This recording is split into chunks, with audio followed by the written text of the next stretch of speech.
Hey guys, welcome back to our channel. In this tech tutorial video, we're going to break down for you how you can change the language for responses and replies you get from Perplexity AI in the Comet AI web browser. So let us dive into this. All right, guys, there are two ways how you can change the language here on Comet AI.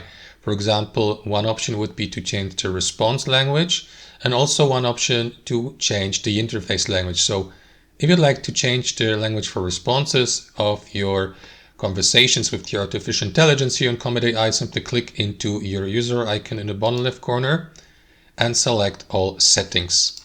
Inside your account settings, navigate to preferences here to the left. And here, guys, under language and preferred response language, you may change the default or the interface language for your conversations and chats here in Perplexity AI by clicking into that drop-down menu here and select your interface language, or for responses given by the artificial intelligence in your chats and conversations, simply click into that button here, and on default it will be set to automatic with detect input, which means, guys, the artificial intelligence will reply or provide responses in your language, basically in the language of your requests and prompts. But you can always customize that as well and select one of these supported languages for these responses here as well.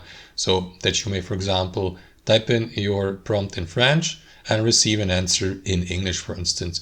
So that's option number one. If you'd like to change the interface language for your Comet AI web browser, you may do that as well by clicking into that drop-down menu in the top right corner and by navigating to settings. As you can see, it looks pretty much the same way as on Google Chrome, because they're using the same model, I'd say.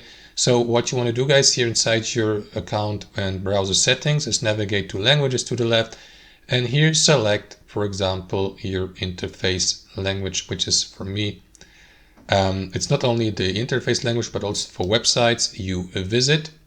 So you may add more languages and to that list, or simply change the position of these languages, set them to default, for instance. And that's it, guys. That's how you do it. Hope you enjoyed this video, got some real value from it, and we'll see you next time on our channel.